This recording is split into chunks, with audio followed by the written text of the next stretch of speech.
Curiously Veg Radio is brought to you by Thrive Market. Thrive Market is absolutely wonderful because it's a revolutionary online marketplace with a mission to make healthy living easy and affordable for everyone. We use it ourselves. We love ordering from them and getting food delivered right to our door. They also have organic and GMO-free products and up to 50% off products every day. They also have free shipping. I mean, come on, you can't get better than that. Say if you're wanting, I don't know, Bragg's Nutritional Yeast to try out some nooch on your favorite little veggie dishes, you can get it from Thrive Market. And Thrive Market's members pay a low member fee of $59.95, and that's less than $5 a month, and currently offer free national shipping on orders of $49. Like I said, free shipping, can't beat it. So start your free month trial now. Yes, that's it, free month. You get a whole free month of getting whatever goodies you want delivered right to your door by going to curiouslyvegradio.com/Thrive Market and sign up and get that good stuff delivered to your door. And Curiously Veg Radio is sponsored by Audible.com. Get a free audiobook download and 30-day free trial at audibletrial.com/CuriouslyVegRadio. Between working on all the sites we have and getting this magazine ready, I don't have too much time to read. But what I do have time to do is listen to How Not to Die, Discovery of Foods Scientifically Proven to Prevent and Reverse Disease, written by Michael Greger, MD. You can get that title and over 180,000 other titles for your Android, Kindle, or MP3 player. Get your free audiobook download now at audibletrial.com/CuriouslyVegRadio.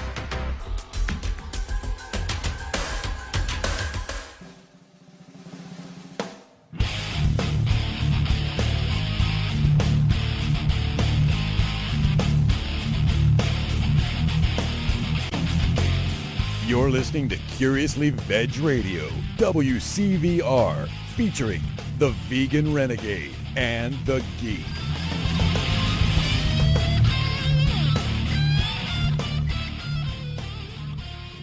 So I got to head out because I got to shower and just make sure I'm all smelling delicious. What was the word you were using for like we were like? Scrumdiddlyumptious? No, there was some. I guess we were it was some words you were using like all day one day. It was super fun. Anyway, whatever. But no, I got to smell. What are you? Did you have a stroke? Probably. Are you recording? Yeah, I've been recording the whole time. Why? That's what we do. I didn't know you were recording it. We always record. We record, we chat, and then then I just go, "Hey guys." I apologize to all you people. Welcome to episode. What episode are we on? What episode we're on? I don't know. We're on episode. I will tell you right now. I was unprepared. I did not. You're unprepared this time. It is rare. We're episode 24, I believe, for Curiously Veg Radio. So, why are you that question? You just looked and saw it. Because I don't trust myself 99% of the time. So, episode 24 of Curiously Veg Radio with, as always, your hosts Dave the Geek and Hope the Vegan Renegade. Yes, and how would you describe to new listeners, returning listeners who have realized this is our first show in a month? It's kind of like Sparta here. It's just madness. Right. Just madness. Just complete, utter madness.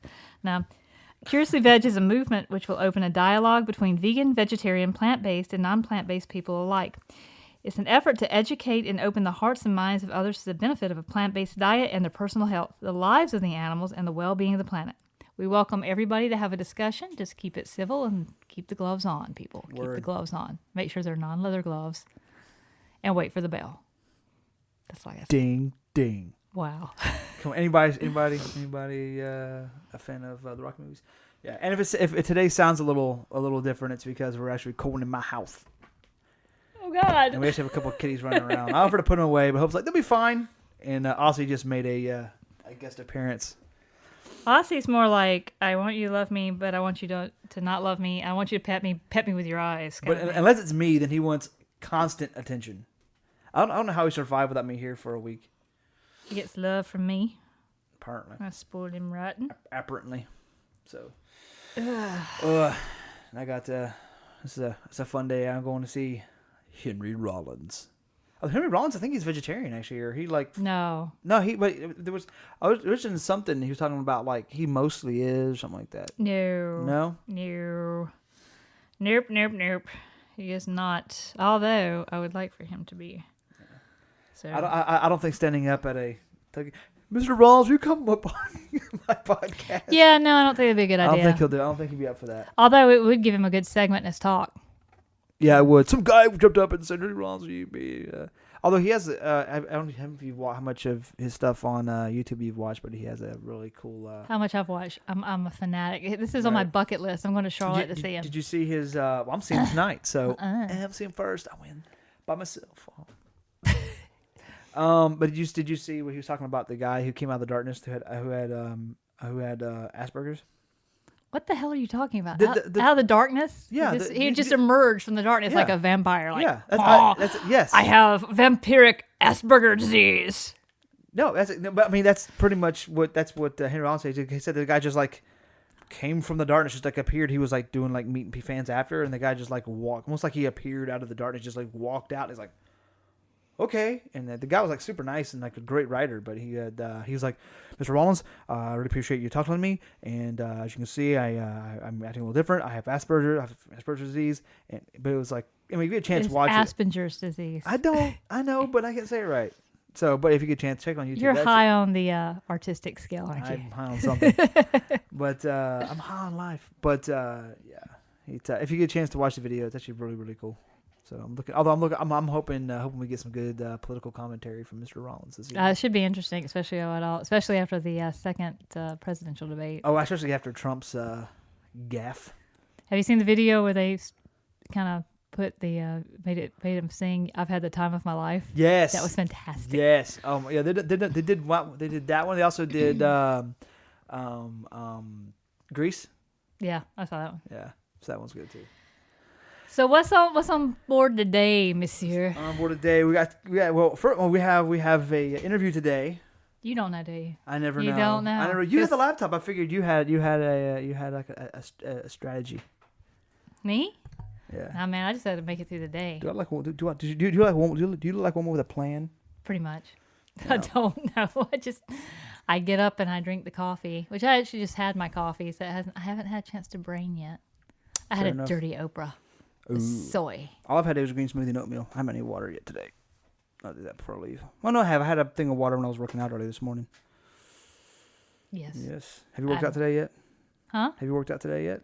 Only my brain. Only your brain. Only my brain. I'm going running later if I can. Yeah. I'm sore. It hurts. Everything hurts. So, you want to talk about your announcement, or you talk about the interview? Go ahead and talk about the interview, man. Everybody's wondering, like, what the hell is this about? You're just rambling on about today. So if I don't know people who have a chance to see it yet, but BBC had they called it it was Obesity Autopsy. Yep, correct? It was a live. Well, not live. And she wasn't recorded. Let me preface this. The lady was not alive when they did the autopsy. Right. But there's an issue because the UK, everybody has healthcare. And one of the drains on the healthcare system is obesity-related diseases. And to clarify, that's one of the drains in healthcare here. Exactly. Now, I came about this on, I'm not going to say who, but it was a Facebook posting that basically said the whole show was fat shaming. And went on. Now, if you see things written about it and it's picked apart, yes, I can see how it was skewed to be fat shaming. But before I even made the decision, I'm not saying anything until I actually watch it. And it was a difficult watch because they actually did an entire autopsy. Yeah. It was not censored.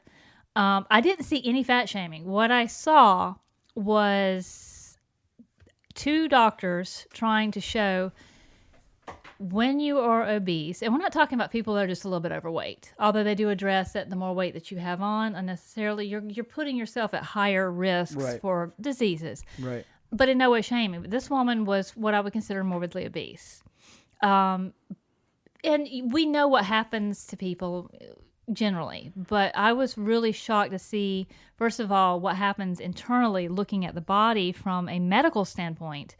And then as they took the organs out and they started dissecting the organs, you got to see the processes even further. Now, the lady was just about 60 years old, right? 60 or 70. She was in her mid to late 60s. Yeah. Yeah. And like 65 or something like that. And she passed away she had a heart attack and passed away.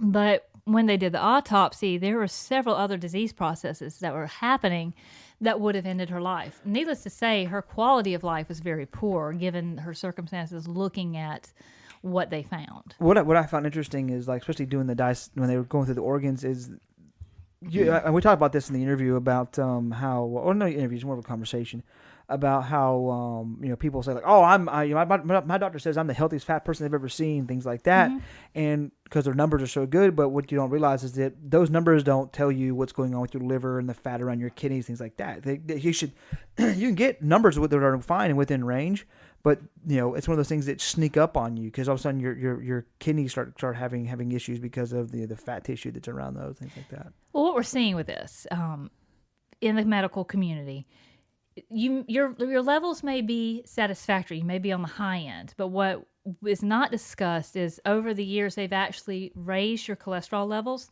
they've raised what they consider a healthy weight, they've raised all of these things to fit the population instead of talking to the population and saying, this is what's going on with you.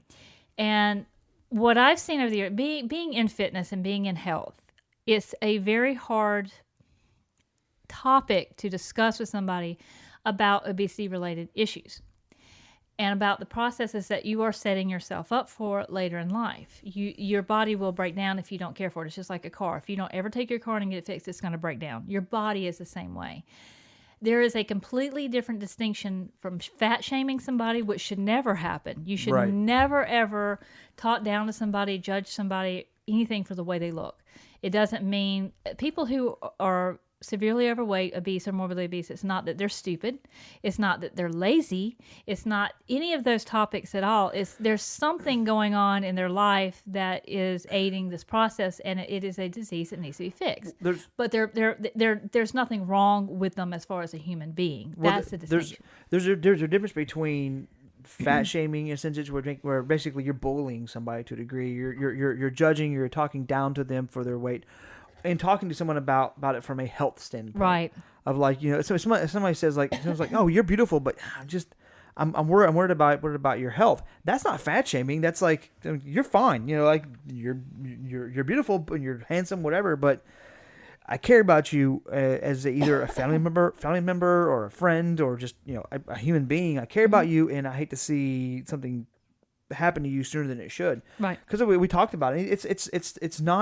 It's not crazy to think that a human can live until their 90s, even their early hundreds, honestly. Well, I mean, on that side of the coin, too, is there are people, just like smokers and everything else, you can live into your 80s and 90s with being morbidly obese or with smoking or alcoholism. But the quality of your life will be so severely diminished that you're not living, you're existing, because you're either just like my mother, you're either in the hospital, you're on so many medications, or you're stunted in what you can do. Well, yeah, and it's not even that. You have people like, well, my grandfather smoked till he was 98 and he was fine, and like, yeah, that's one. There's exception to every rule. He just had COPD. Two, it's circumstantial. It's like just because one. Like it's like if you're doing an experiment, right? And you 1,000 times something happens, and the 1,001 time it's different. Mm-hmm. That doesn't mean that there could be something genetic. There could be something a mutation that happened on that one experiment that changed it. So that doesn't mean that like, oh, the whole thing's dead. You continue to do your testing and see, okay, was this rare, or is it like every 1 in 1,000 this happens?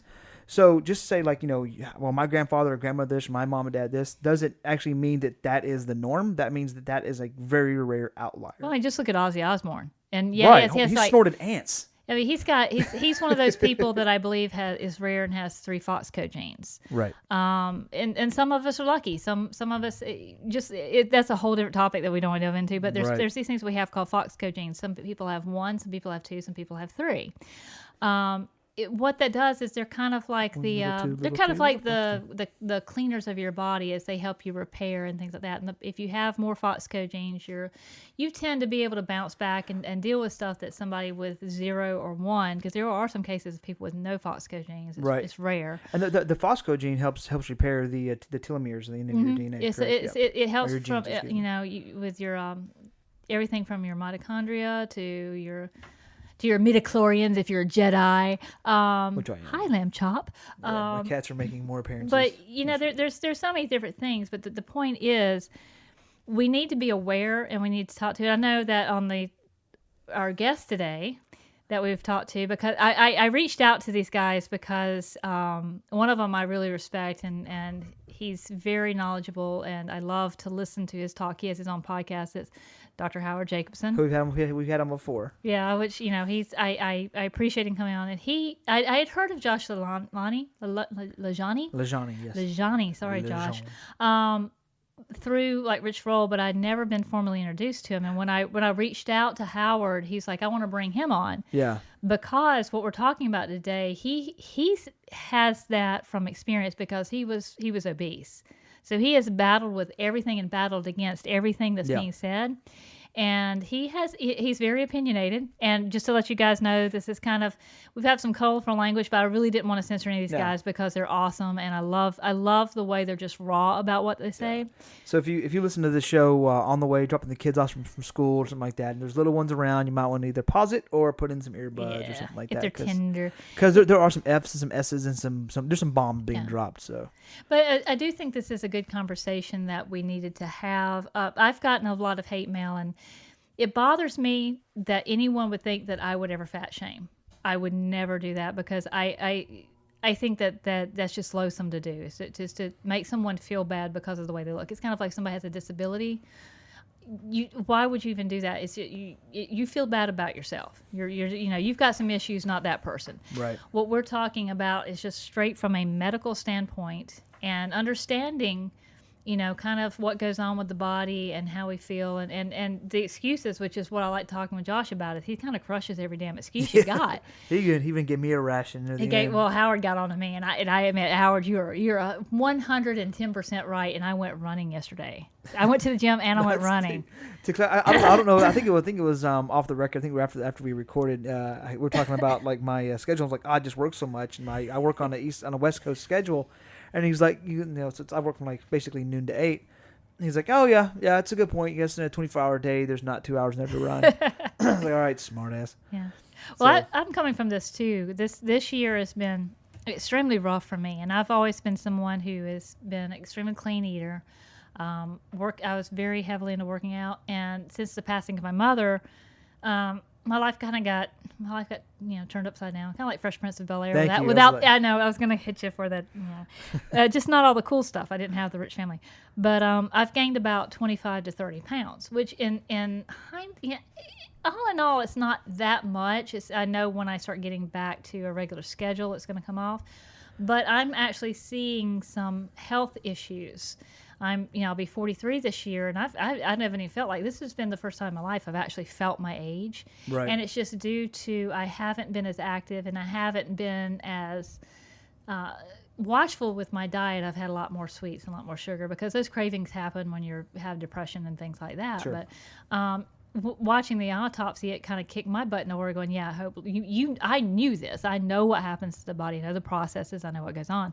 But it was really a refresher for me to say, yeah, it's fine to live life and have things that you enjoy, but you have to find homeostasis and a balance with your body. And, sure. Put in some good, leave it like a lot of people that are professional athletes. Yeah, you gotta be on schedule. You can't have that. Oh yeah. But guys, you gotta live life. So just be sensible about things. Well, I think it's one thing. I think one thing that Josh, especially Josh did a lot more of the talking than any of us, which is perfectly fine. I have no problem with. And if he talks more, then less people have to listen to me. But I think a lot of what they said and what we talked about will kind of get, if you're listening, it may kind of make you kind of look down and go, I need to run. Yeah. And it'll actually, a lot of it will drive you to say, okay, Chris, and he's right. I have no excuse. Like I was sitting the other night, this weekend after we recorded, and I'm like, because normally I get up and I haul around here, feed the cats, eat whatever, and then I work, and from 8:30, 9 o'clock, sometimes depending on how busy we are, that's when I stop and I rest for a second. Then I go get the store. Then I go to the gym. Then I come home and I'm eating at midnight. So I'm trying to switch it up. So I'm actually lifting weights, exercising in the morning. So that means even though I work late, I'm not eating. I'm eating like 3 hours sooner than I normally would have. So it means I can get to bed sooner and get up sooner and work out sooner and work sooner. And so it starts a better cycle than this like really crazy way late cycle that's got me into where I am now. And in our show notes, and this is a reminder to you too, Dave, we'll put the links to Josh's site so you can connect with him on Facebook. So if you do feel inspired by what he has to say, connect with him because he's pretty awesome and he'll talk to you back. And of course, we'll put Howard's information. And I want to put a link to Howard's his podcast that he did with Josh because I thought it was a really excellent podcast. He covered a lot of things, especially in how he views veganism. We talked a little about that. I think we talked a little bit more about it off the record, right? Which was interesting, but it was very good. But both of them are a wealth of knowledge, and if you can reach out to Howard or Josh if you feel inclined that you need to talk to them or you feel inspired by them, because both of them are just awesome guys, and Howard does so much good, and Josh is just such an inspiration. You see him and no excuses, no bullshit, no excuses. He tells it like it is, and I really hope to have Josh on again. Maybe we can have like a more directed topic, and more very specific, and let him kind of go off on. Not Atlantic, what? Pacific. No, Pacific Atlantic. Yeah. So, you are not with it today. I you am, need some food, I am never bud. with it. Dude. I know. You gotta eat before you go. Yeah, I know. I got a little rice noodle bowl situation about to happen. Yeah. So listen to this podcast with an open mind, and when you're thinking about, especially social media, because social media can be cruel. Even being out, I can tell you. Because from a woman's standpoint, God, it sucks. I've having to buy jeans, and I went to try petites on, and I don't know what petite woman is like 6 feet tall.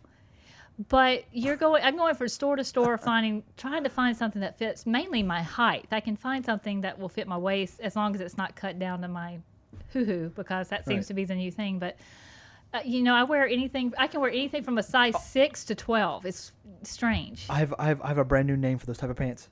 What, hoo-hoo pants? Yes. Trump grabbers. Grab them in the Trump grabbers. The Trump. Buy me some Trump grabbers. No. Sorry. I'm just tired of hearing him. Anyway. But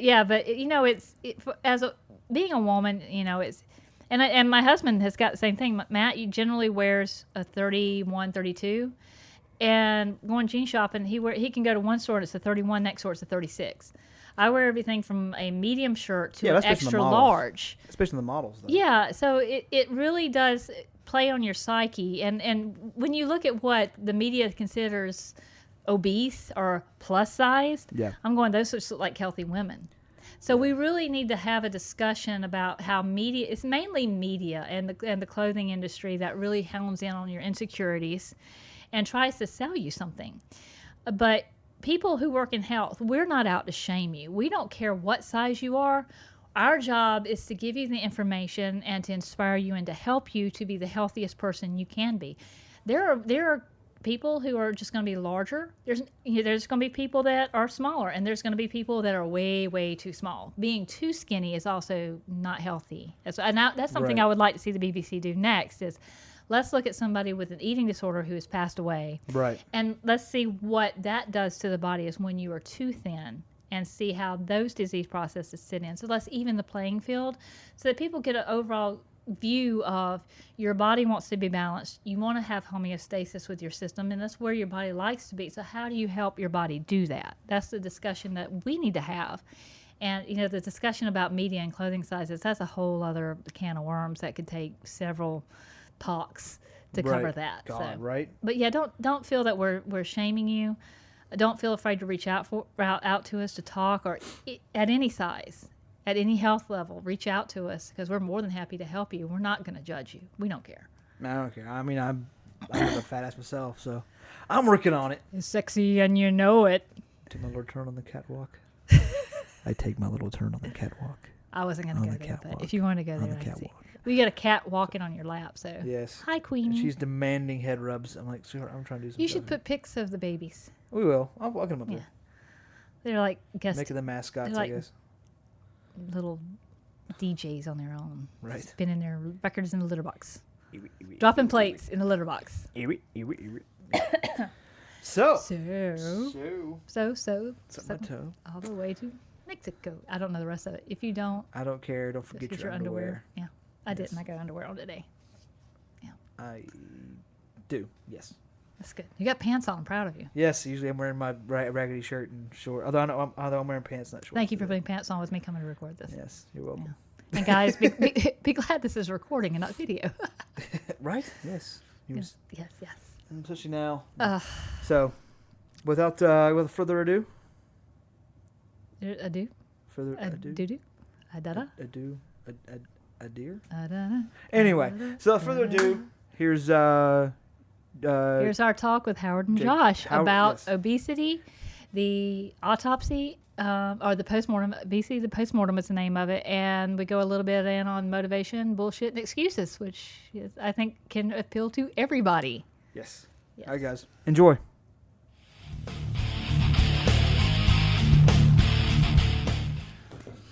I've just been thrilling him with all my Halloween stuff. So yeah, hope is all decked out for All Hallows Eve. So yeah, I have a Halloween tree. It's sad. Yeah. Oh.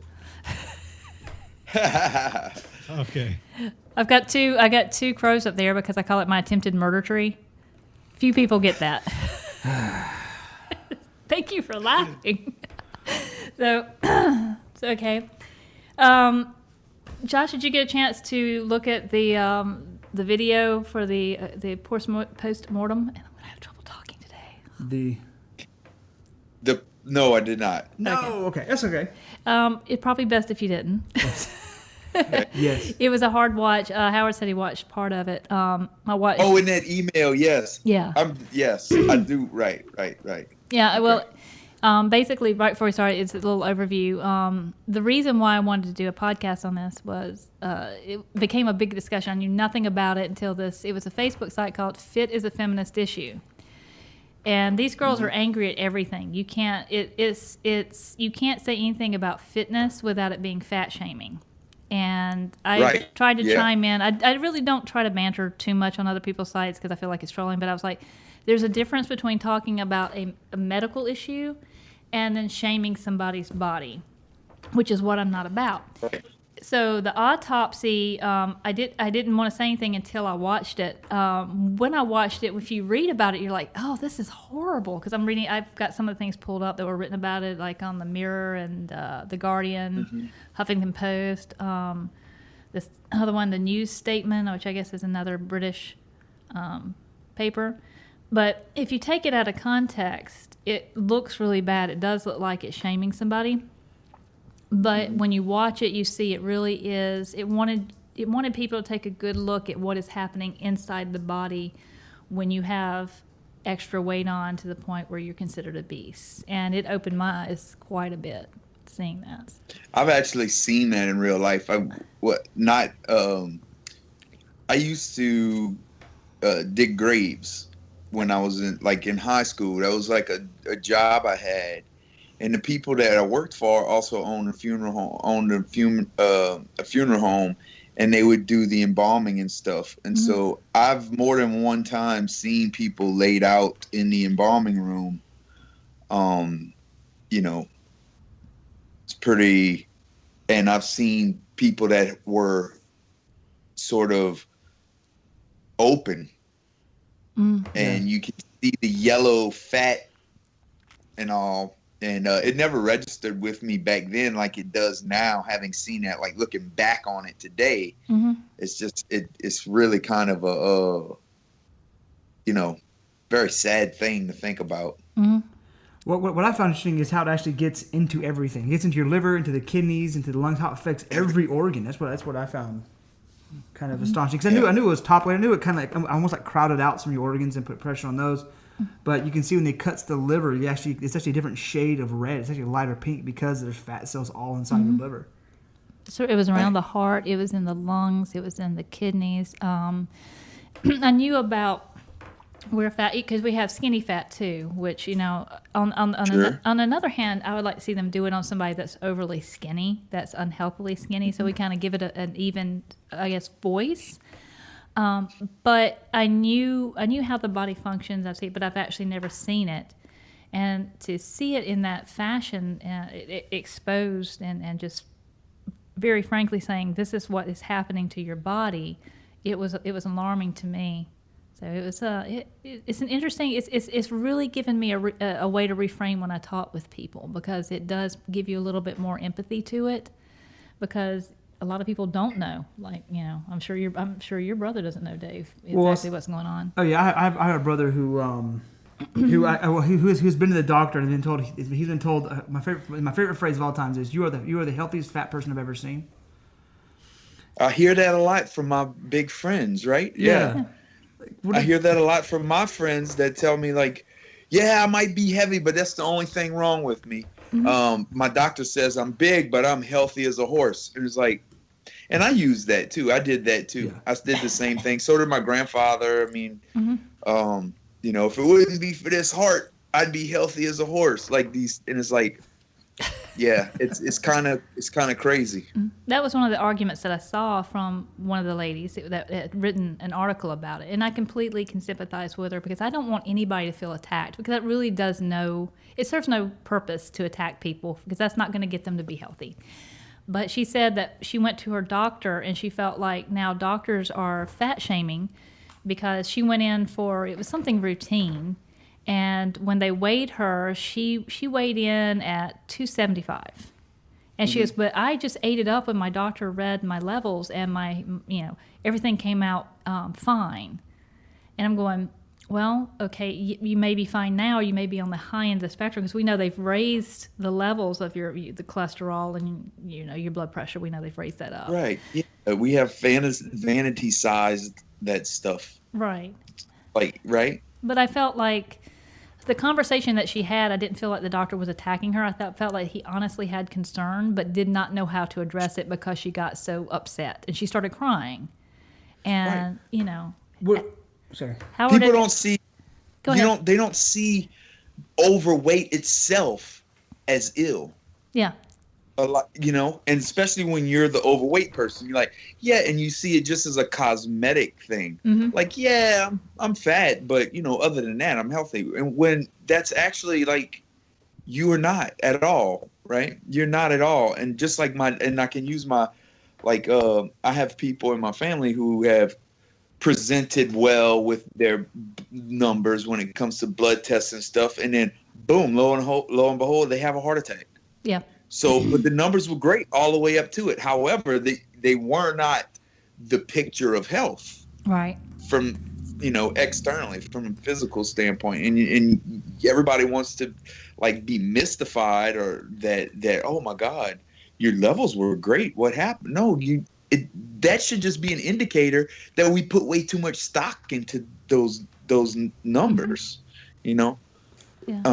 That's all. Me and Howie talk about it a lot. How if you could just back up and take a more 30,000 foot view of what the human organism is, right? Then the minutia of all the different, what's my triglycerides and all of that can just kind of be evaporated with taking the sort of, in my eyes, obvious approach that Mother Nature kind of has set into motion with move your body like a human and fuel it, put food in it that's supposed to be human food, and the paying so much micro attention to all of those details becomes less relevant to me.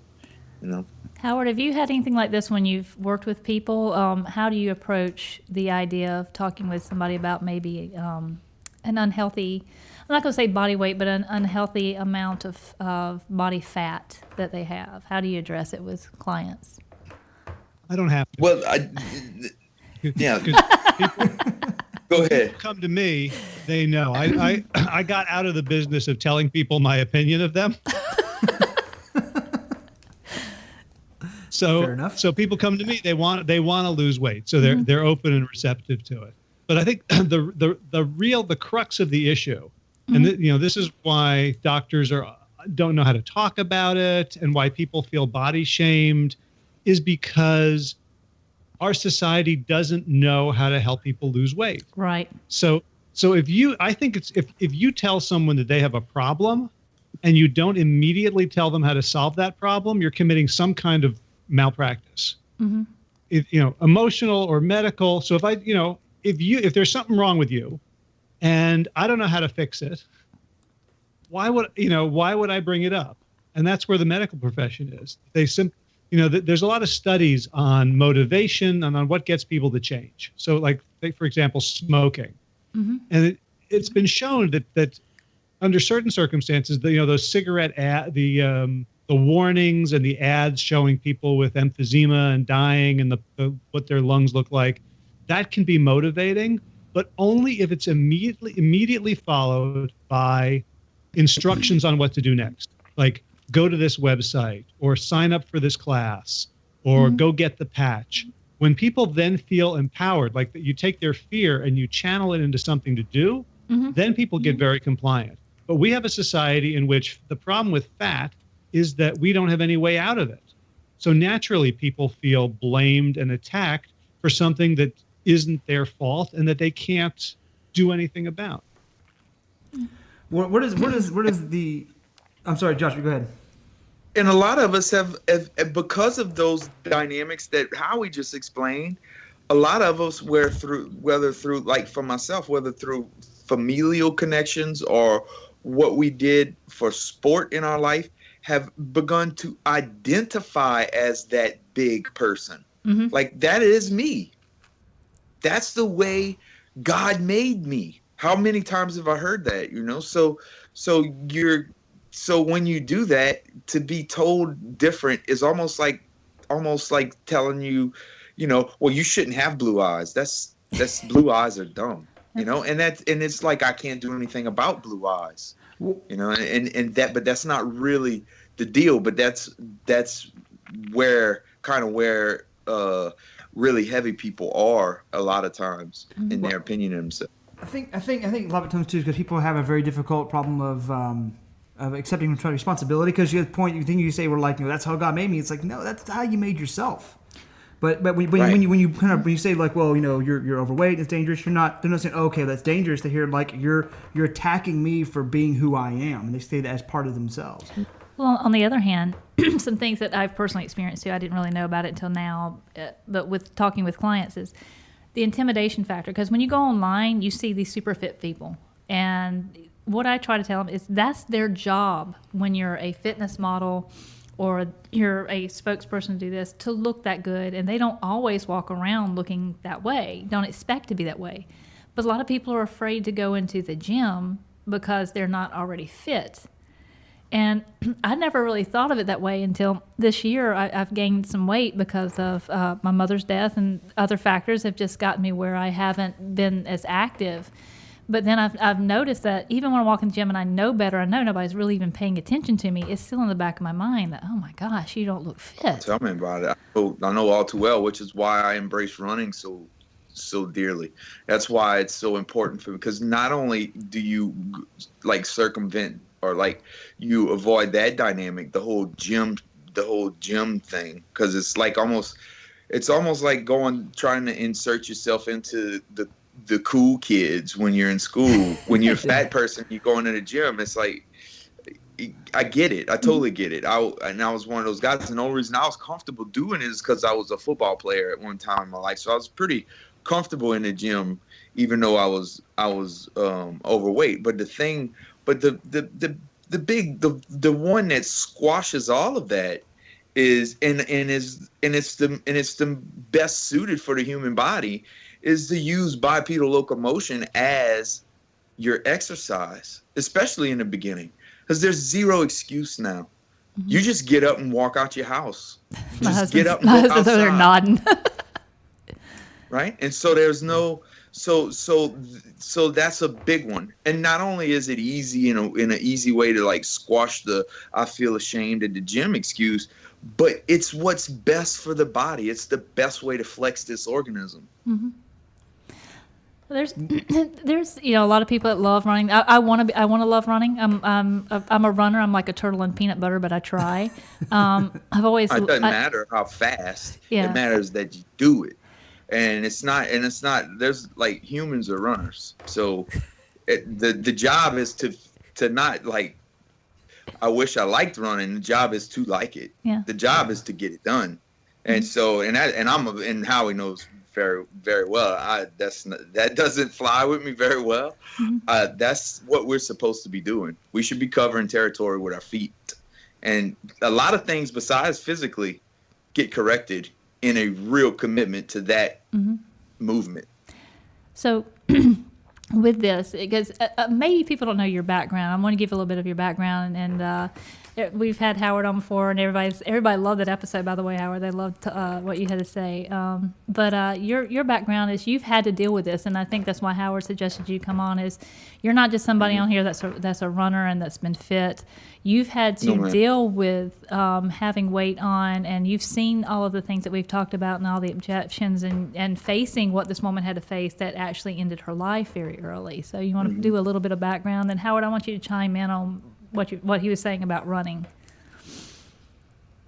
So Josh, okay. I'm giving first, buddy. Who wants to go first? Who wants to take it? Josh, you go first. Okay. Well, yeah, I was a guy for most of my life who wished I liked running as well, because it would have really helped me lose weight, and I never really took to it. It wasn't until like I started to really be pragmatic, and after I had gotten up over 400 pounds and decided I wanted to lose some weight, and I didn't really know how. I was kind of just flailing about, doing low carb doing like just circuit training, all kind of movements and different types of foods, and I lost weight during all of it, actually, because I was so heavy. My body wanted to get rid of the weight, and you just start making small changes when you're really heavy, and it starts to come off. But as I began to plateau around the 300-pound mark for myself, I really started to understand the value, especially in weight loss, of the running. And I say running, but I just mean getting outside and covering ground with your feet aggressively with some purpose, not like you walking in the grocery store, right? It doesn't have to be a run, but it needs to be a purposeful movement. Like we were and I tell Howard this all the time, kind of like we need to move as if we have to gather the food that we actually eat, right? And so anyway, I'm getting ahead of myself, ahead of the timeline there. But in that moment, it was around that 300-pound mark where I was really starting to stagnate and plateau, that I started to get more and more into the running. And then I did a race in New Orleans called the Crescent City Classic, and it really sparked something inside of me. I wanted to be part of this group of people that I saw doing this running, and all the people that were at the race, and it was just really cool to me. It was something that I was very intrigued by and wanted to be part of. And so one thing led to the next, and I just really sort of bought into the running thing, and lo and behold, fast forward to now, I'm doing ultra marathons and training for my Boston qualifying marathon time, and that those are sort of just side effects, and the weight loss as well. So I'm down to 190 pounds from around probably 420.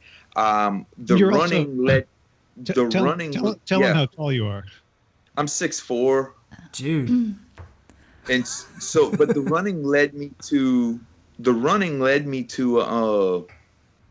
the plant-based lifestyle that, is the other part that's got me where I am today. So minus 200 pounds with a 100-mile ultra marathon, or a 100-mile ultra marathon under my belt as of just a few weeks ago. Nice. And now I'm training for my first. This will be my 4th or 5th marathon, but I would like to Boston qualify, which is very fast and is scary. I hate even saying it out loud that I want to Boston qualify, because then if it doesn't happen, it's like a big thing. But I'm putting it out there, so it scares me into training hard enough to maybe get it done. Do you have any toenails left after running all that? Yeah, no, I do actually. I have lost several toenails along the way, but I guess they've either toughened up, or I run better or different or something, because I haven't lost a toenail in, it's been months. So Howard, what are your thoughts? I guess I know that you started training with Josh, and I followed you. I followed your journey with him hearing about the goods and the bad, but it was really no bad. It was just more of having to train your mind differently. And I also think that has to do with training your mind differently, of looking at how we look at obesity and how we can get people to move and address it and get healthy. How did that kind of affect you to see his journey to get you to get out there and run? And yeah, what Josh did without trying was that he came up to me with a pin and he poked a hole and he popped every single excuse that I had for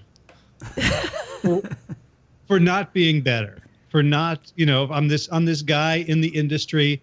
I'm a spokesperson for a whole food plant-based lifestyle. Mm-hmm. And, people think I'm taller than I am. They're always surprised that I'm not quite 5'10". So I know there's something about the way my body positions itself in space and the ratios that make me look tall. I know if I don't tuck my shirt in, people don't know that I'm 20 pounds overweight. And so I'm able to sort of hide this and justify it and explain it, and everything's cool. And inside, of course, there's this little maggot of a voice going, "You effing fraud." Oh, yeah. Trust me, yeah. So there's Josh coming up, and he comes to my house, and we're doing a lot of recording for the book we're working on together. And I say, hey, let's go running, in the morning. And the first run we do, it's a 7-mile loop. I've never run that far. I haven't run that far in 5 years. And as a morning exercise, it's about twice as far as I go and twice as fast. And I'm in pain, and the hills are terrible, and I have to stop to walk. And Josh is with me the first, and encouraging, and yeah, come on, buddy, you can do it. And, relax and breathe better and all this stuff. And then we get home, and I'm kind of proud of myself, and despite the fact that I'm miserable. And the first thing I want to say to him is, yeah, but you don't understand what it's like to be carrying this extra 20 pounds around. How'd that work? Oh, really? Right? That's the dumbest thing I've ever thought. Right? And it's on the tip of my tongue to say to this guy who's here because he once weighed 410 pounds and started running. And so I don't say it, but later on in the day, I'm laughing at myself, and I tell that to Josh. Mm. It's and we both laugh about it. And then 2 days later, we're going to do another run. And is this a G-rated show? No, no, I'll go crazy. Feel free to. Yeah. Okay. The fucker shows up with a 20-pound weight vest that he's going to wear during our run. Just so I don't even have that excuse anymore. That's fantastic. And this time, he doesn't run with me. Whenever I slow down, he keeps going. And he kind of looks back. And so I have to keep up with him now. And at the end of those 2 runs, I'm like, yeah, you know what? Everything in my life that I haven't gotten, that I wanted, it's because I didn't want it enough. Right. Or because I blamed someone else, or because some obstacle convinced me that it wasn't mine to have. And I'm like, you know what, dude, just toughen the F up. And that was really the influence that Josh had on me, that got me by the end of the last conversation we had before he went home was, I want to run an ultra marathon in 3 months, and I want you to help me. No, it's funny because I was a little over 300, I think, or something. You're about 320. About 320, and it was the same thing. I got tired of feeling like crap and looking like crap, so I did most of them. I did a lot of running. I would do weights, and then I would run. It was a treadmill, but hey, Josh, welcome back. But it was I was on a treadmill, but and then on Sundays I'd go actually run on a trail, and it was slow start at first, but I lost a lot of my weight, and now I've kind of transitioned where I'm doing a lot more just heavy weightlifting. Or if you're getting stronger, but I can notice there's a lot more weight coming back on. That kind of goes back to what you were talking about, Josh, where we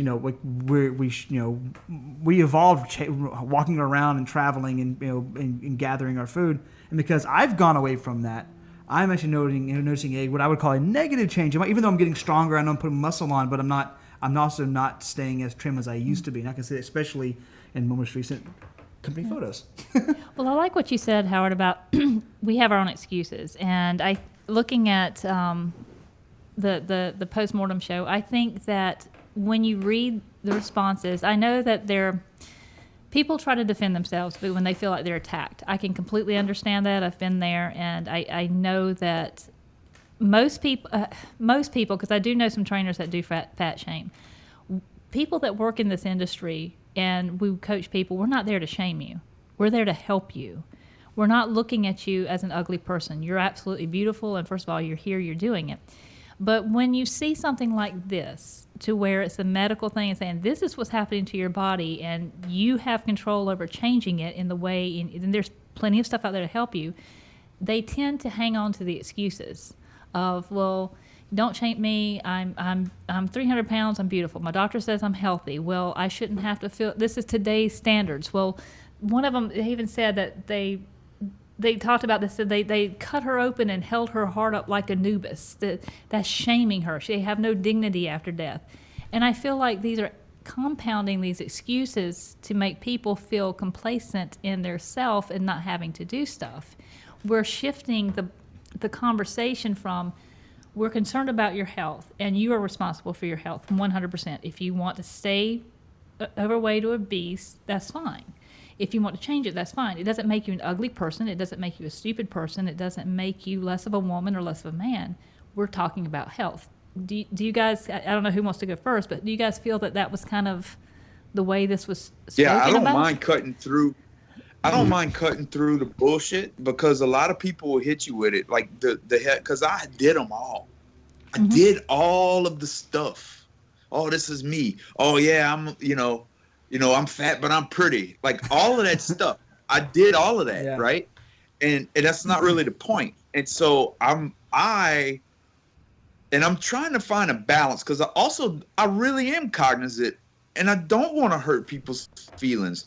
Yet at the same time, I do want to jar their psyche and tell them that what the lie they telling themselves is bullshit. And if you don't stop and we don't take the next step, the next uncomfortable step, then you're going to wallow around right here where you are until forever, until you just wither up and die off of this bush of humanity. And so we have to say the things, or at least I feel like I have some license that other people don't, because I was there, right? I was 200 pounds overweight at one point. So I feel like people who are currently heavy probably let me get away with more frankness than they probably would from someone with, abs, right? And what's that look like? And so I don't mind using that, and I'll play that card and say, I've been there. I know the bullshit you're telling yourself, because just today, and this has nothing to do with Howie and our program, but it's just people. I constantly deal with people just, on Facebook or wherever, that are messaging me. And so this guy, I checked in on him because he messaged me, so I check in on him, and he says something I was like, well, what I'm more concerned with, because he was asking me about something that didn't really matter to me. I was like, what I'm more concerned with is, how is your plants and running coming along? Because he's very overweight. He had done a 5K a couple of months ago, which, but I think that was just the end. He did like a thing to get to the 5K, and then now what? No, you keep running. The 5K is just a thing you do along the way. Keep going, man. So anyhow, I asked him, he's like, I'm struggling with the food. I'm doing it. I'm still doing the plant thing, but it just seems to not be working. And I just very frankly told him, that's just bullshit. You're not doing it right. And you know as well as I do what you're doing wrong. But you're trying to make it complicated on purpose so you can hang your hat on why it's not happening and not take ownership. You know as well as I do what you're doing wrong, and you're going to make me dig and dig and dig to try to get specifics back to you that you already know. You know what you should be doing, and you know what you're not doing. I'll never buy that excuse from you that I'm trying the plant-based thing and it's not working. You're doing it wrong. And he completely fessed up to it. And he's like, you know what? You're right. I know I'm right, because it's like a biological impossibility to eat like a human and be unhealthy. It's just not going to happen, And so to cut through those types of to cut through those excuses and things, it's a minefield at times, but I think it's worth the risk of hurting somebody's feelings to if they especially if they're approaching me. Mm-hmm. I think it's worth the risk of potentially hurting their feelings to get to the real shit, the real stuff that we really need to get to. Let's not dance too much. Yeah. And I lost a couple of people on Facebook when I've tried to address things like this. And people who know me, I am the last person that's going to shame you for something. I'm more frank about talking about it. And it's really nice to use as an excuse to call to accuse someone of shaming you. Right. That's a really good excuse for complacency. Yeah. And people do that all the time. I think the body image discussion gets sort of hijacked by a drive for complacency. That's because there's more so than to me, looking at it from a health perspective, there is a big distinction between body shaming someone and then talking about your health. But somewhere along the lines with this, and this is my frustration too, I don't know, Howard, if you've had a problem with this, but when you're coaching somebody or talking to somebody, the lines get blurred and it becomes personal. And when it becomes personal, they don't want to hear what you have to say. And then they'll pull up I've had a very brilliant young lady. She's a friend of mine. She's beautiful. But she wanted to write a paper about how everything is body shaming, that obesity basically should be accepted. And I told her, I said, it's not that you're not accepted, because nobody's attacking your mind or who you are, but we have to have some autonomy as health professionals and fitness people to say, we need to talk about this problem as a health problem. We're not calling you fat. We're talking about what's going on with your health. And it is like walking on glass to not get people. I try not to get them upset, but I end up doing it anyway. But I figure if you defriend me, then you're not going to be receptive to what I have to say, because I'm going through it. I know how tough it is. I mean, Susan G. Cohen's not cancer shaming. You know, right? We're bringing an awareness to a really critical problem. Not that that's a bad example, because there's a whole nother ball of wax getting into that, but that's what I mean, is because we are concerned about an issue doesn't mean we are making fun of you for having the issue, right, or shaming you because you have. But the fact is, you have an issue. Humans aren't made to be 150 pounds overweight, right, and ride in a cart in Walmart. That's not what we're meant. That's not what we're meant to be. So don't be proud.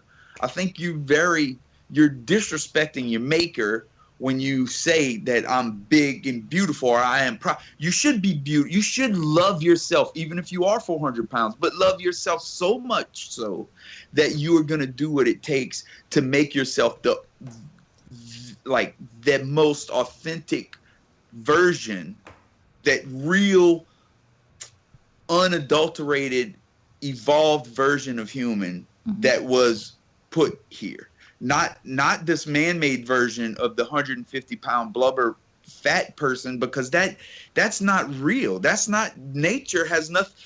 You don't see animals that are living wild in nature like laying around because they're so fat they can't move. That's not how it works. And then it's just not how animals work. And we're animals.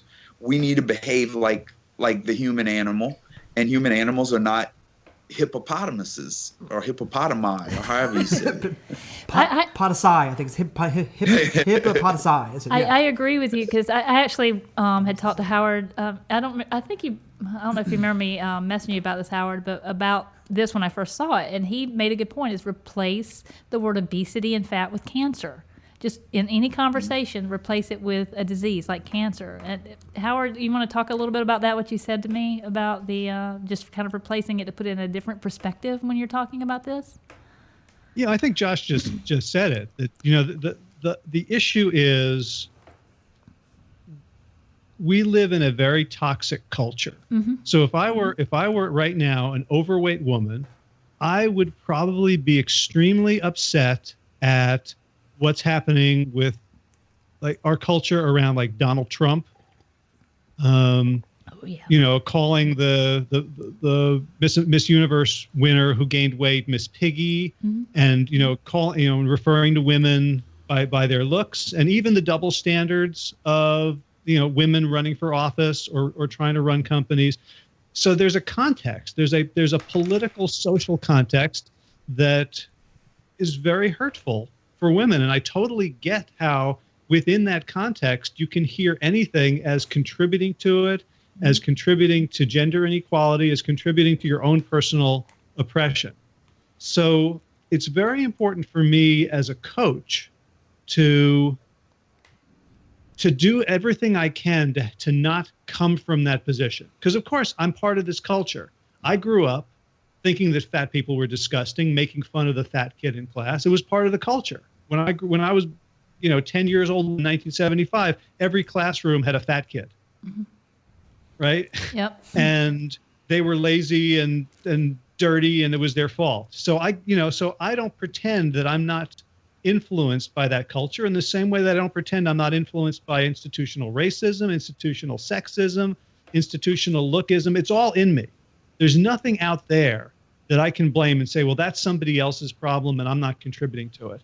So it's really important for me as a coach to be aware of the fact that I'm probably not perfect. I probably haven't, found, sought, and destroyed every part of myself that doesn't think clearly and fairly and unprejudicedly and beautifully. So there's a couple of things I do to try to really connect with people in the best possible way. And one of them, Josh, probably the biggest gift Josh has given me is I remember when you first showed me your pictures, and I think I first saw your before and after picture on Garth Davis's Facebook page. And then I met you, and now I'm looking at these pictures of you. And I remember saying to you, I need a video of you talking when you weighed 400 pounds, because I still don't believe it. So the gift you've given me is I now can look at anyone and see their happy, healthy, athletic self inside them. So I'm not, if I could, if you could do it, and I see you now as like vibrant and inspiring people and always trying to reach the next level, I can see that in everybody. And so I look at someone who's 300 pounds, who's given up, and I look at them and I gasp inwardly at the beauty of what I see, of the, I feel like Michelangelo, chopping David out of marble. Like I can see the David. I can see this beautiful, vibrant, divine human form. And so I really work on keeping that front and center when I'm working with someone. So I'm always talking to that person. I have a methodology that I learned from Glenn Livingston, who wrote a book called Never Binge Again. And he ascribes all your desires to pig out and not exercise to a voice in your head he calls the pig. And so you and I, you beautiful, divine, worthy, deserving person, you and I, we're going to fight that pig. We're going to fucking lock it up, and we're going to throw away the key. So the person themselves, I can be, when I coach, I can be really, really blunt. I was coaching someone this morning. I said, your pig sent me a text over the weekend telling me how much it enjoyed the birthday cake. And he's like, yeah, like if I'd said, why did you send me that text? But I see my client as beautiful. The second thing that really helps, and this is, Josh says this all the time, is that the reason that human beings in our culture are so unhealthy and overweight, it's not our fault. There's, in any other culture, we would have to be moving to get the calories. So we've figured out a way to steal calories from the earth so that we can all sit around, watch TV, and play video games, and we don't need to move for our calories. So that's the most unnatural situation. So when I tell people that and they start to understand, the pleasure trap, here's why culturally and systematically and scientifically we're consuming all these calories that we didn't have to work for, then people feel like, okay, it's not me. And they're empowered to say, now you've got to plant yourself in a different stream. You can't just float down the mainstream. You've got to, if you want to make your big change, you've got to take responsibility in a way that no human in any other society has ever had to do. And that's heroic. Yeah, I think part of that, and Oh, go ahead. Do what? Okay, so I think part of that, I think Josh talked about a little bit, is the getting comfortable, and doing that, just saying like, well, going to the fridge and getting whatever you want out of it, and then eating it and moving forward, and getting comfortable in that kind of that process. And I always say when I lost my weight that you don't realize how bad you felt until you don't feel bad anymore. Mm-hmm. And it becomes commonplace. You're like, yeah, I'm 300-400 pounds. I feel fine. I'm good. I can go to the store and walk around. But when you start losing that weight and it gets away from your lungs and your heart and your kidneys and all that, and it's coming out, you start realizing that no, I really couldn't walk. I couldn't run. I couldn't move as well as I thought I could. Well, another thing too that we're fighting against, and Josh, I'm gonna give you the mic on this. We have normalized this type of lifestyle, like what Howard said. When I was younger, you always had one overweight person, and I was a bigger girl too. I was one of those girls that matured really quick, so I was bigger, heavier, but you didn't see that often. Most of your class, we went outside, we played, and you were mostly fit. Now, what I've seen in the classroom, especially even being in college, there seems to be more people who are at an unhealthy weight. I'm not talking about just being a little bit overweight or this. I'm talking being at a very unhealthy weight. It's more normalized because you see more and more people that way. And it's actually shocking. My next door neighbor has his two grandchildren, and the little girl is so severely overweight she can't walk without wheezing. And it's just she's a sweet little girl, and her brother is severely overweight. He can't even ride a bike. And it seems like that's okay because he comes from a busload of kids like that. So how do I'm like, how do we address that? I don't know. It's tricky, especially when the kids, I mean, the last thing you want to do is be like the mean grown-up who's called a kid fat. Right. But what you really want to do is shake the parent and like, yeah, can you not? The information is there. Right. Like I've even heard people say, well, I'm implementing this plant-based lifestyle, but I don't want to. That's my thing. I don't want to push it on my kids. It's the most fucking ridiculous thing I've ever heard. Yeah. It's crazy town. Well, they just like such and such so much. Well, you're in a place as an adult that you're doing all of this stuff to try to like fix where you are, yet you're not willing to help your kid off of that same trajectory. Right. It's crazy. It's crazy to me. It's crazy to me. And when I was a big guy, I was delusional because I was a big athlete. Mm-hmm. I realize now that I was not an athlete, but back then, for my size, I could jump up and click my heels. I could, at 400 pounds, I could jump over stuff and run. And I was, I had that athletic background, so I was still light on my feet and had quick feet. So that was it tricked me mm-hmm. in a lot of ways into believing that, hell, yeah, I'm big, but I can move better than most people that aren't even as big as me. And that held true to me even before I went plant-based. When I started running, I was like, yeah, it might have took me 30 minutes to run that 5K, but how many people were doing that at 270 pounds? Right. And so I took pride in I'm fast for a big guy because the big guy is constant. That's the constant in my life. That's the thing that I am is big. Right. So I'm going to seek the silver linings, so to speak, in how good I can move, even though mm-hmm. I'm big. And I used to always say, oh, they should have weight classes in 5Ks, Right. But now it's different. The goal was not to be a quick, heavy runner. The goal was to be a human who is a runner. Right. But in this authentic human form, right? And that's a journey. It's not something that you can flip switches and open someone's brain and go, let me put this switch here, this mm-hmm. there. Now go on your merry way and you'll be perfect. No, it takes a lot of blood, sweat, tears, confusion, being in the fight, getting a bloody nose, doing it wrong a lot. Those are very crucial to the sustainability and the organic discovery of yourself. Mm-hmm. Yeah, I deal with that. Like my youngest brother, who's who's he played football. He played offensive line and defensive line. He did shot put and track and things like that. So his whole thing is like I'm actively concerned. I bring it all the time. I'm concerned about him because he's a much bigger guy. And he's like, oh man, I'm fine.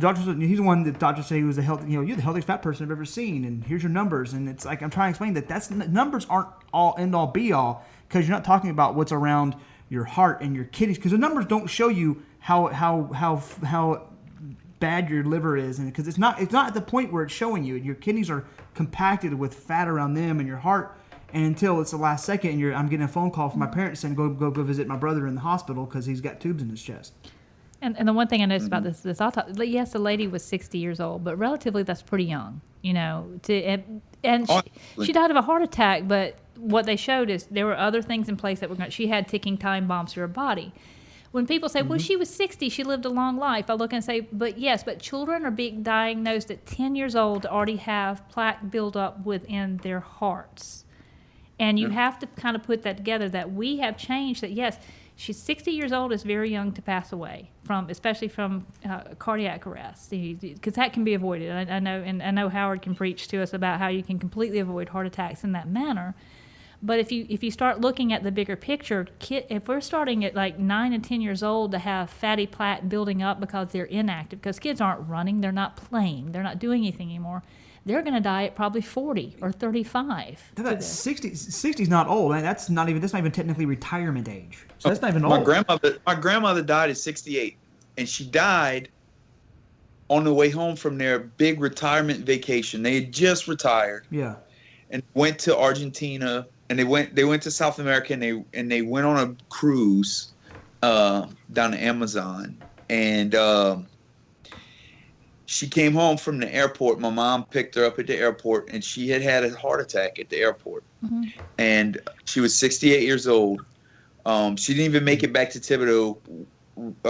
She went to the emergency room in New Orleans at East Jefferson Hospital, and 9 days later, she was dead. Mm-hmm. The life, I know full well the life. I was part of that. That life that killed my grandmother also set me on the trajectory to be a 410-pound human being. Right.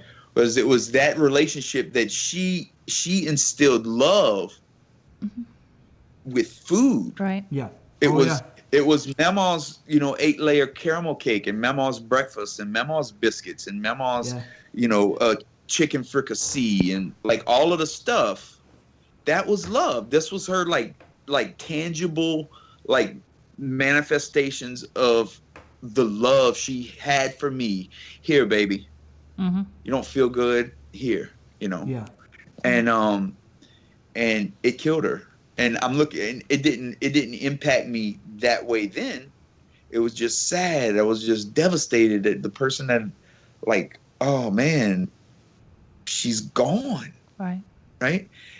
But now looking back at it, I can see that that very thing that killed my grandmother is the thing that I'm stepping away from by becoming healthier and trying to be a voice for that. Mm-hmm. Is I'm also aware, if I could personify the lifestyle that killed my grandma, I'm kicking his ass right now. I want to fight him every day.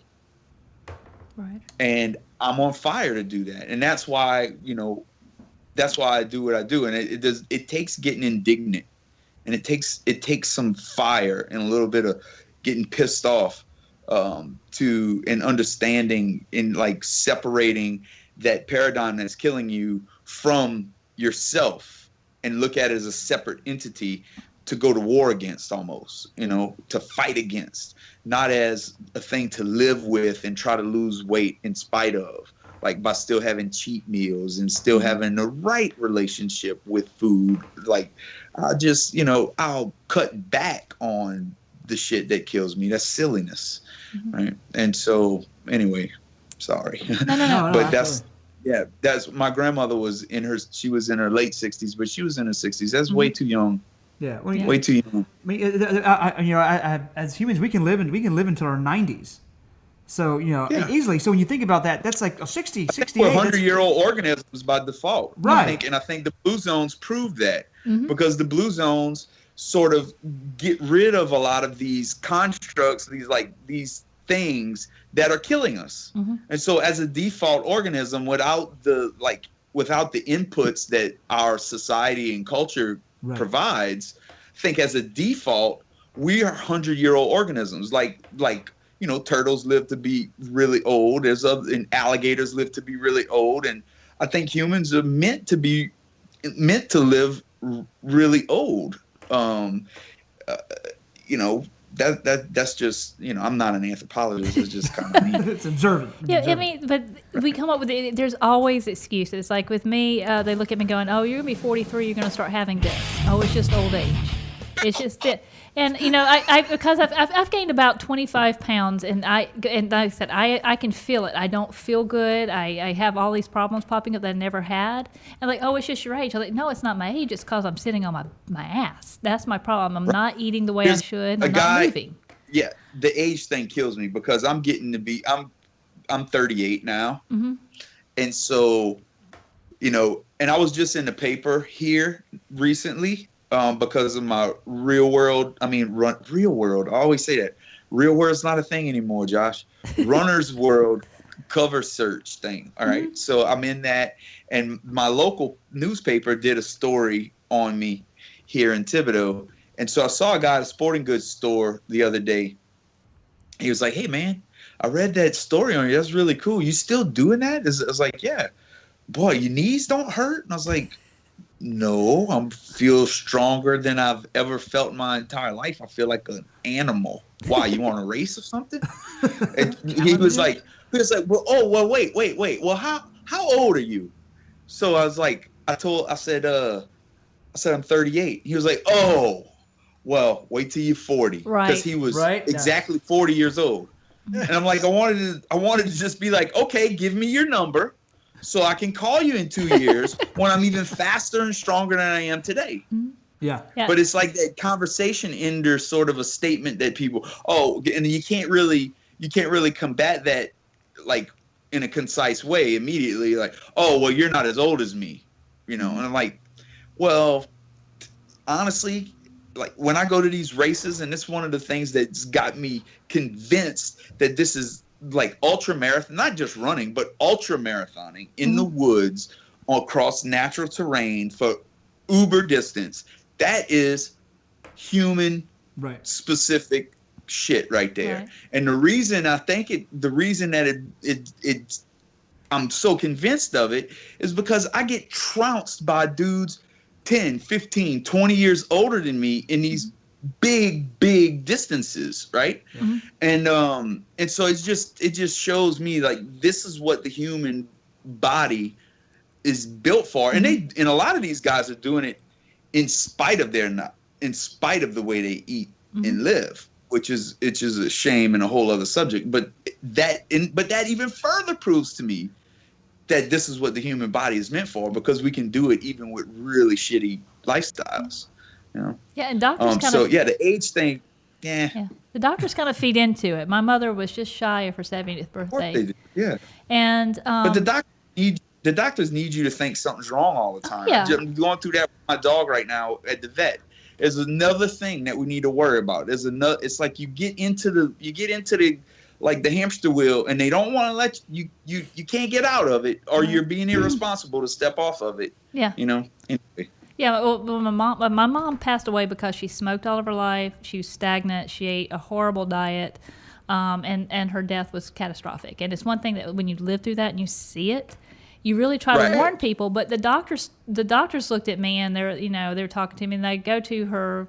We're at the funeral, and I had everybody go, "Oh, well, you're getting up in age. You probably should start worrying about this." They're worrying about what? She goes, "Well, your mom was just almost 70, and what medications are you taking?" I'm not taking any medications. She's like, "Oh, well, you probably should talk to the doctor about being on statins." But that's where health stuff. is in a bottle, right? And I'm going, I don't need to be on it. I don't take anything because I try to live my life as close to what we're supposed to be doing and being healthy as possible.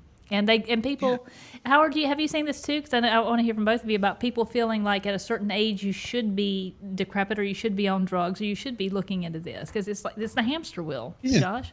Yeah. Well, the best predictor of what's going to happen to us is when we look around for reference points. Mm-hmm. So if we see everybody else in our society aging at a certain rate with certain diseases, taking, on statins in their 40s, getting a stent in their 50s, mm-hmm. right? It becomes normal. So you're looking, when you look outside, you're looking in a mirror. So that's the importance of people like Josh, who just sort of smash that mold. Yeah. Who you look at him and you say, that doesn't make any fucking sense based on my worldview. So either he's not real, or my map of reality needs a little bit of redrawing. Because I want to, it's like I want to get to his island, but there's no roads there. Right. So I need to redraw my map because he got there. How did he get there? Did he close his eyes and levitate, or something unnatural, or did he follow a natural pathway that I could follow? Yeah. It's so simple, it's complicated.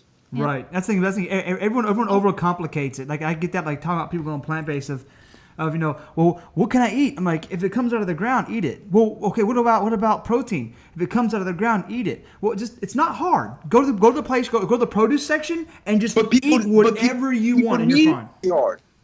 Yeah. People need it to be hard because then they don't have to own the accountability for not doing it.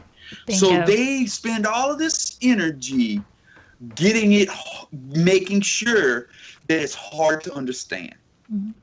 And just as an example, I was in Dallas just this past weekend, and a lady comes up to me who happened to have family in the very little town that I'm from, or that I live in, not where I'm from, but where I live.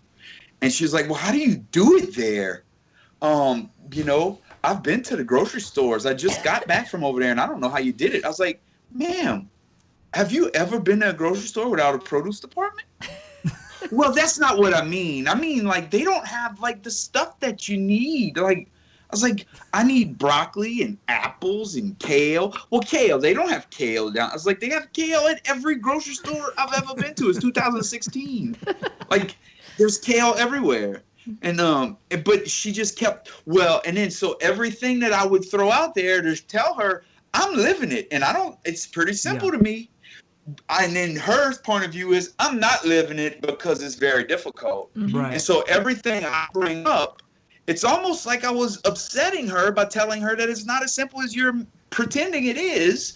And she eventually just was like, well, I guess I just need more variety than you. Like as if I was beneath her because I didn't need as much variety. Yeah. It's just like, but that kind of conversation happens a lot, mm-hmm.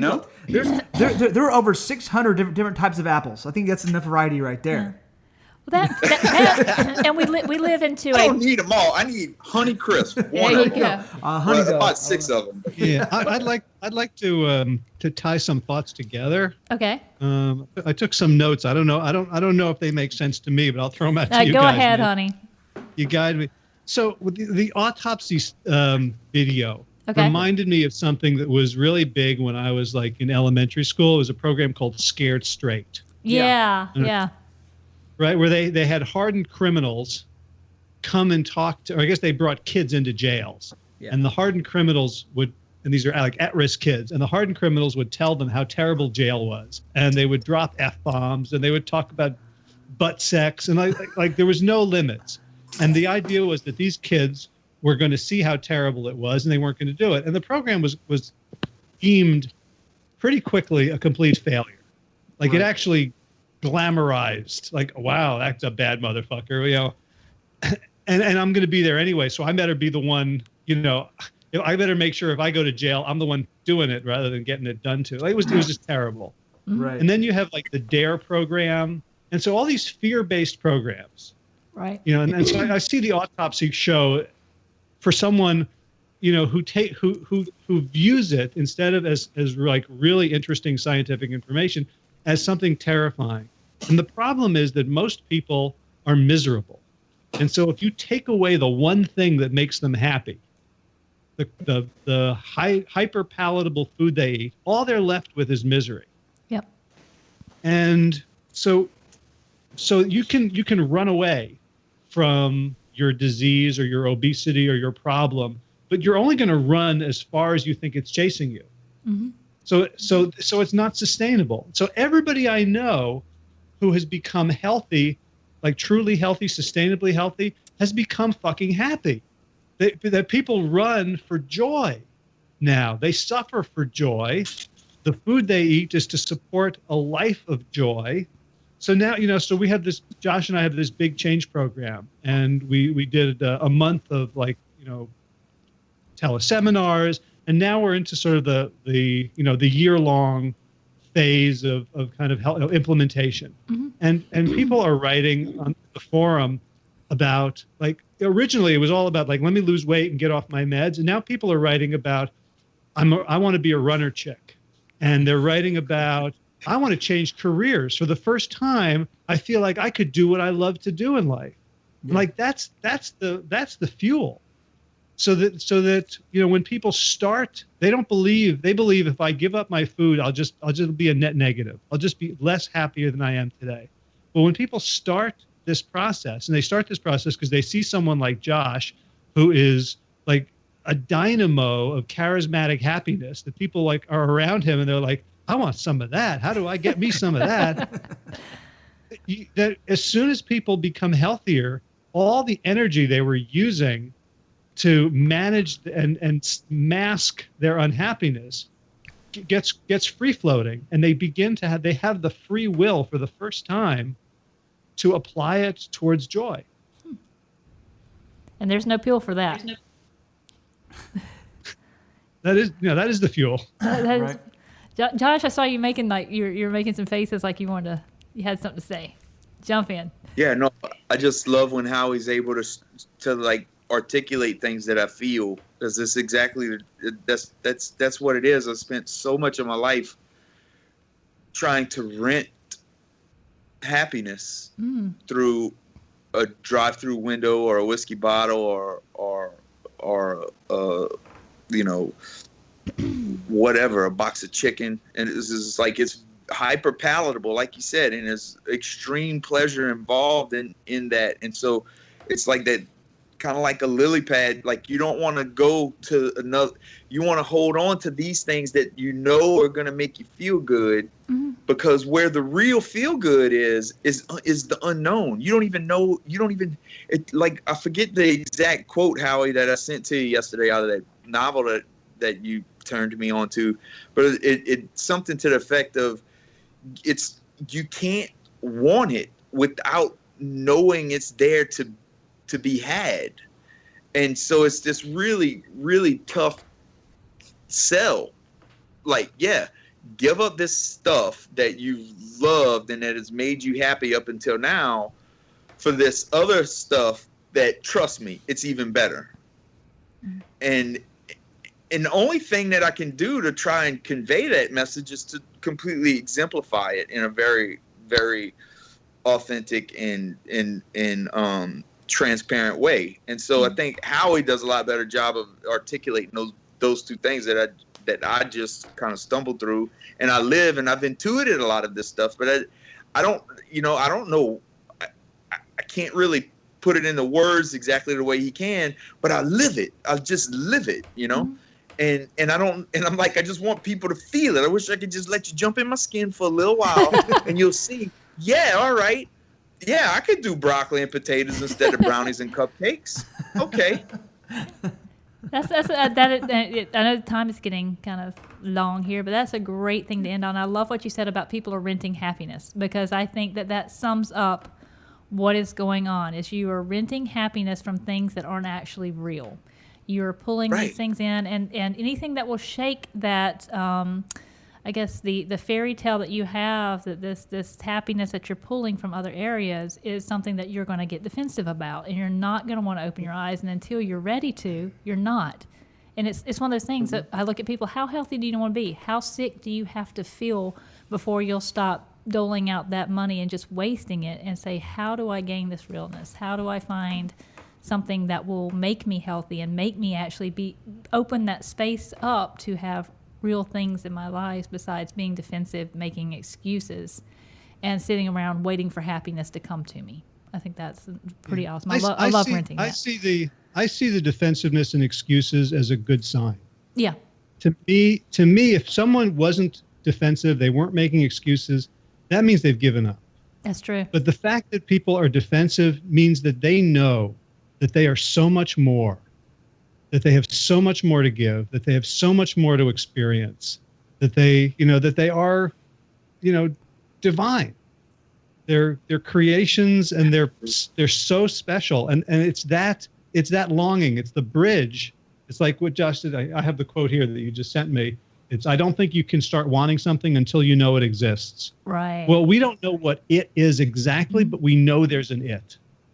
And that's the same energy that powers our denial and our frustration and our lashing out and our anger and our outrage and our being offended also will power our journey.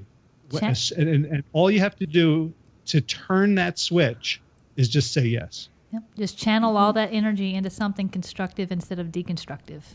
So, because you're tearing it's basically you're tearing your life down, or you could use that energy to build it back up. And it is harder to get started, but man, when you start getting back on that path and you start owning your life and owning your choices instead of renting your choices, I love that. It makes a big difference. And even though it is very difficult to start, and everybody's been there, everybody's been a beginner at something, and you're not good at it. You're gonna fail. You're gonna suck, and you're gonna get angry. It's the people that say, "Okay, I'll just keep trying little bits." If it's the person that gets out there and says, "I'll walk for 15 minutes," fantastic. You have done that. Do it. You know what? It goes back to what we're saying about self-love. Like, if you go around saying, "I'm 300 pounds and I love myself, so fuck off," is that self-love, or is self-love saying, I am so in love with myself that it doesn't matter how many times I fail when I'm trying, when I'm doing my best, if I screw up, if I fall down, if I don't make it, that I love myself so much, I'm willing to endure all of that. And it's not gonna change my opinion of myself one bit. That's self-love. Yes. I think a great illustration of exactly what Howie just said is something I just shared on my Facebook wall, my personal wall, of an interview, a guy named Justin Lacey. And he kind of personifies exactly what we're talking about here. You can see it click in his words and in his face. He's, really extremely morbidly obese guy who's still very big, but he's lost over 220 pounds. And it is amazing to hear and how simple it is. The things coming from his brain through his mouth, that it's like, oh, it has clicked with this one. Yep. It has clicked. And it's just a beautiful thing to see and be a part of. It's really awesome. I want to ask you both a question, because I know you're going to have different answers. For someone who is in their stuckness, who is in the cycle of excuses, but maybe has heard this episode and says, you're right, but I don't know what to do. What would be the one bit of advice that you could give these people to help them get over that self-blame, self-excuses, the renting, everything else? What would you say to them? Who wants to go first? You gotta do something. Do something. I don't care what it is. You gotta do something. And because worrying is not doing shit. You're not doing anything by beating yourself up, right? If you want to go on paleo diet, do that. Be real about your results. Move forward. That's wrong. That's the wrong step. But go do the wrong thing. Go do the wrong thing. Do anything. Get outside. Walk around the block. Do that. Don't steep in the self-loathing of, it took me 30 minutes to get around the block. I'm just a fat piece of shit. That's a bunch of wasted energy. Put your energy in the do. In the do. So whether that's changing one meal a day or changing what you do for 15 minutes of your day, at some point in your day, you get outside and walk, but do something with purpose, and you'll see that'll have a certain snowball effect in your life. And besides that, get on purpose, get yourself involved in a community. We have this beautiful thing called the interwebs these days. Hop online, let's connect up, and let's do this stuff together. You know, like I was talking about personifying the lifestyle that took my grandmother from me. Let's think about that in a way. Think about personifying that lifestyle that got you to the point that you can't put your own shoes on or that you can't clip your own toenails. Think about that lifestyle as a singular thing, as one thing. I'm in with you. Let's gang up and whoop his ass. I'm not playing. Let's do this together. And so that's what do. I don't care if it's find a community online, if it's change one meal a day, watch Forks Over Knives, go outside for a walk, stop worrying and start doing. That's what. All right, mic drop. All right, All right, Howard, chime in. Yeah, those are my two as well. You got to come up with two new ones. Yeah, call me. I'll help. Yeah. Call Howie. He's smart. And so I would say the other thing is like, so along with do, it's be honest with yourself. Don't lie to yourself. Because if you're honest with yourself, like that's you'll be honest about your real motivations, what you really want, not what you say you want because it makes you feel good in the moment or it takes the pressure off. And then when you go do and you do paleo and you don't feel so good after 3 months, then you say, you know what, I'm not married to that because I, posted online all these, CrossFit workouts and my egg white smoothies. I'm not ego attached to that. I'm just interested in do and interested in the results I get. So if you just stand still, you don't get results. And if you run like crazy with your eyes closed, you end up running into a brick wall. But if you do and you keep your eyes open, then you'll, even if you do 10 things wrong and one thing right, at the end of the day, if you evaluate, you're ahead. Because you keep the one thing you did right and you drop the other 9. Yes. Do your best and leave the rest. Quote Tony Horton. Yeah, just. I think it's trial and error with health because it's not a one size fits all. You find what fits you and what you feel healthy at. And if you find something that doesn't work out, you're not married to it. And I think that's a lot of pressure on everybody. Is I'm not sticking with this. I didn't do that, or I did this and this didn't work out. I've been doing this diet where I'm only drinking 4 smoothies a day. That didn't work. Okay, fine. You did that. Let it go. Move on. Find what does work for you. Find what makes you happy. Find your happiness. Happiness. Yes. Yeah. So, and guys, if you want to connect, we'll definitely put, Howard and Josh's information in our show notes. And so if you need help, you can always, hit either one of them up and say, hey, I'm renting my happiness. Get me out of this.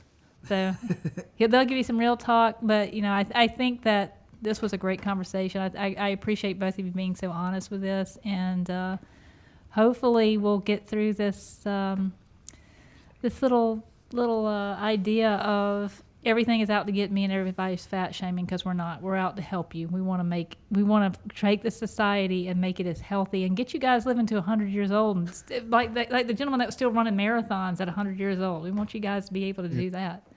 And you know what? One more thing. Even if everybody is out to get you and is out to fat shame you, that's no reason not to get healthy. Like you're going to give us a big fuck you by not taking care of yourself? Right. Yeah, exactly. Use it as fuel to say, oh yeah, watch this. Right. Because because if it wasn't you being upset about people fat shaming you would hop to another thing to be upset about, to waste energy on. And so, yeah, loving yourself is critical, but don't exploit that idea for the sake of being complacent, That's good advice. Good advice. Yeah, Dave, like sleeping. Look. So, but yeah, thank you guys so much for coming on. This was a topic that I've kind of avoided because I didn't feel the time was right. I didn't feel like I had people that we could really discuss this. Dave and I have talked at length about the topic, much, yes. what we've seen, what we've experienced, and what we've both been through. But I think that if people would have an open mind and listen and actually start a conversation and reach out to you guys, reach out to us and say, hey, Yeah, sure. I'm kind of feeling, even if you feel attacked, how about talking with us? If you feel attacked, contact one of us and say, I didn't like I don't like the damn thing that you said about this. Okay, let's have a conversation about it. Let's talk about it and be real. Word. Do that. So I need to go run now, I think. Yep. Yes, you do. Want to work out? I'm in Georgia. I was about to say, if you're ever in Atlanta, find us and drag me out, and my husband will be more. My husband's a runner. He says exactly everything that you said to me. I'm the excuse queen about it. He's the excuse about the gym. Stop doing that. He won't go to the gym Stop with me. that. Go outside and run.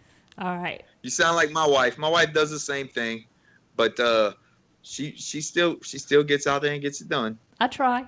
I do try. And do I have permission to coach you on one little thing? Absolutely. So I coach mostly on linguistics.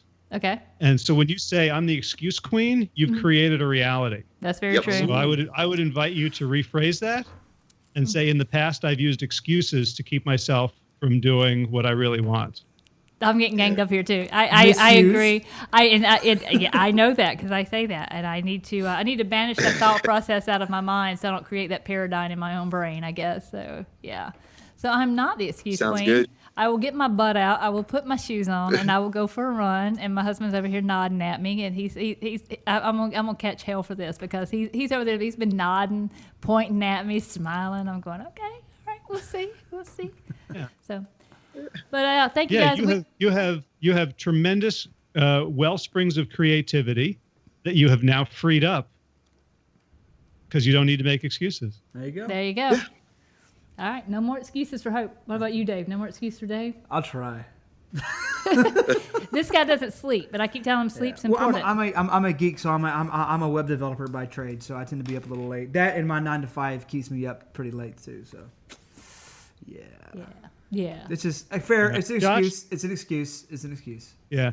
I'll just mention this. Josh, what time do you wake up in the morning to go running? 3:30. What time do you go to bed? 10:30. All right. Yeah. See, like my day at work ends at like 9:30 Eastern. I got you. You don't have not a single 2-hour span in an entire 24 hours that you could get a run in. I understand. Look, smart ass.